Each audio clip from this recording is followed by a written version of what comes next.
नमस्कार दोस्तों, आज 16 दिन पूरे हो चुके हैं इस अनशन को, लेकिन किसानों का हौसला आज भी उतना ही बरकरार है। ग्रामीणों का कहना है कि आंदोलन सिर्फ अब आंदोलन नहीं है, उनके सम्मान की लड़ाई बन चुका है। सरकार सुनने को तैयार नहीं है और किसान हार मानने को तैयार नहीं। सूरज डूब चुका है, लेकिन किसान आज भी उसी जज्बे के साथ लड़ता है और लड़ रहा है, और ये अनशन तब तक जारी रहेगा किसानों की मांगे पूरी। सरकार कितना भी अपना दम थम लगा ले इसे बंद करवाने के लिए, लेकिन ये नहीं रुकने वाले, क्योंकि अब इनके सम्मान पे बात आ चुकी है। तो हम जानेंगे बहुत सारे किसान हमारे साथ बैठे। रात काफी हो चुकी है, लेकिन किसानों का हौसला वैसा ही है। वो अपने सारे काम, अपने सारे घर काम को छोड़कर यहाँ बैठे हैं, सिर्फ किस लिए? अपने सम्मान की लड़ाई के लिए, अपने अधिकारों की लड़ाई के लिए। मेरे यहाँ पे दूसरे भी किसान हैं, तो आप अपना सारा काम छोड़कर यहाँ पे बैठे हो क्यों भैया? आप यहाँ पे बैठे हो किस लिए? इंदौर बुधनी रेल लाइन जो धरना प्रदर्शन चल रहा है पिछले 16 दिनों से, भूखे बैठे हैं किसान, उनके समर्थन में बैठे हैं। जैसे आपके घर में भी बहुत सारे काम होंगे, लेकिन आप अपना पूरा समय यहाँ निकाल कर यहाँ बैठे हैं। अभी आज के दिन में ही सोयाबीन जो कटे हुए पड़े थे थोड़े, वो निकाल के फिर आज का रात का समय पूरा यहीं दे रहा हूँ। जैसा कि आप देख ही रहे हो, किसान अपना सारा काम कर रहे हैं और उसके बाद जैसे ही समय मिलता है वापस आंदोलन में आ जाते हैं, क्योंकि ये लड़ाई नहीं रोकेंगे जब तक इनकी मांगे पूरी नहीं हो जाती। मैं आपको काफी दिनों से देख रहा हूँ, आप पूरा समय आप इस आंदोलन को दे रहे हैं भैया। किसानों के साथ ही हमारे भाई साहब लोग ये भूखे प्यासे बैठे हैं, उनकी तबीयत ना बिगड़ जाए। आज 16 दिन हो गए भूखे प्यासे बैठे हैं, इस कारण से हम रात भर यहाँ बैठे हैं उनके पीछे। वो तबीयत का ख्याल रखे करे, इसलिए थोड़ा सा क्या है, उनकी तबीयत में भी सुधार नहीं है।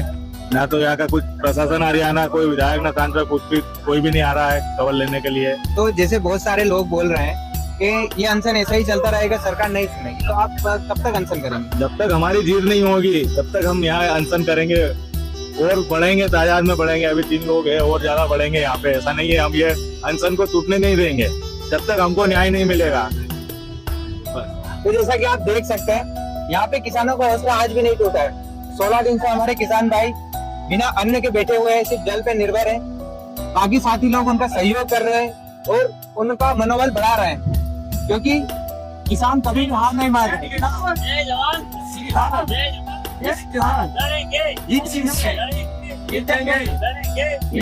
अपना अधिकार मानते हैं, किसी से भीख मांगते हैं, किसी से भीख मांगते हैं, किसी से भीख मांगते। जिंदाबाद जिंदाबाद जिंदाबाद, भारत माता की जय, भारत माता की जय, भारत माता की जय। जैसा कि अब आप यहाँ अनशन पे बैठे हुए रवि मीना जी से बात करेंगे। सर, आपको पूरे 16 दिन हो चुके हैं बिना कुछ खाए पिए, सिर्फ पानी पे निर्भर है। आपकी हालत हम काफी देख चुके हैं, 2 बार हॉस्पिटल भी जा चुके हैं, बहुत बार सीरियस भी मामला हो चुका है, लेकिन आप अभी भी वही हौसले के साथ वैसे ही बरकरार है। आप तो इसके पीछे का कुछ राज? हमारे पूर्वजों की जो जमीन जायदाद है उनको बचाने की दृढ़ इच्छा शक्ति, यही हमारी हौसला, यही हमारी एनर्जी, यही ऊर्जा का स्रोत है। और मेरे सभी किसान भाइयों का साथ, मेरे साथ मातृशक्ति बैठती है ना। पूरे घरेलू कामकाज होने के बाद भी उनको दरकिनार करके अनशन पे, क्रमिक अनशन पे वो बैठते हैं। सुबह आते हैं, शाम को जाते हैं, देर रात हमारे किसान भाई फिर वापस हमारे साथ होते हैं। आज समय हो चुका है, अब लगभग 10 बज चुके हैं, रात के 10 बजे आप देख रहे हैं सैकड़ों किसान हमारे बीच बैठे हुए हैं, और सांस का उतार चढ़ाव, काफी ज्यादा गिरावट दर्ज की जा रही है। बाकी जो हौसला और एनर्जी जो हमें मिल रही है, हमारे जो क्रांतिकारी रहे हैं देश की आजादी के लिए, जिन्होंने अपने प्राण निछावर कर दिए, जो शहीद रहे हैं, भगत सिंह जी रहे हों, चंद्रशेखर आजाद जी हो, महात्मा गांधी जी हो, लाल बहादुर जी हो, सरदार वल्लभ भाई पटेल हो, ऐसे लोगों ने देश के लिए प्राण निछावर कर दिया। तो हमारे पूर्वजों की जो जमीन जायदाद है, उसके लिए भाई प्राणों को अगर हमें त्यागना भी पड़ा है, प्राणों को संकट में डालना है, तो ये हमारा नैतिक धर्म है और हम उसको निभा रहे हैं। तो जैसा कि आप देख सकते हो, किसान सिर्फ अपनी हक की लड़ाई लड़ रहा है। आते हैं जहाँ पे वो मायूस हो जाता है, क्योंकि उसकी मांगे अभी भी सुनी नहीं जा रही। 16 दिन एक छोटा शब्द नहीं है, 16 दिन काफी लंबा समय होता है बिना खाए। आप भी समझ सकते हो हालत कितनी गंभीर हो जाती है। हमने देखा है, जैसे हॉस्पिटल भी जाना पड़ा है, लेकिन आज भी उसी हौसले के साथ लड़ रहे हैं, क्योंकि उन्हें पता है कभी न्याय होगा। उन्हें विश्वास है हमारे देश के प्रशासन पे, हमारे देश के संविधान पर, कि कभी ना कभी उनकी जीत जरूर होगी। तो यहाँ पे कुछ किसान गांव से भी आए। आप कहाँ से आए? बंडी से आए। ये कितनी दूर है यहाँ से? यहाँ से 50 किलोमीटर। 50 किलोमीटर। आज रात आप यहीं रुकेंगे? हाँ यही रुके। तो बंडी से आकर आज रात यहीं पे रुकना, अपना सारा काम घर सब कुछ छोड़ के, तो एक बहुत बड़ी बात है। और हमने देखा है बहुत सारे गांवों में, गांव से समर्थन हमें मिल रहा है। बहुत सारे गांव आसपास के जितने भी गांव है वहां से सबको समर्थन मिल रहा है। लोग आते हैं, सहयोग प्रदान करते हैं, वीडियो शेयर होते हैं, तो सहयोग भी काफी मिल रहा है। जो पक्ष है विपक्ष, पक्ष तो आ नहीं पक्ष कर रहा है। तो क्या और लगता है आपको, जीत होगी? हाँ होगी नहीं।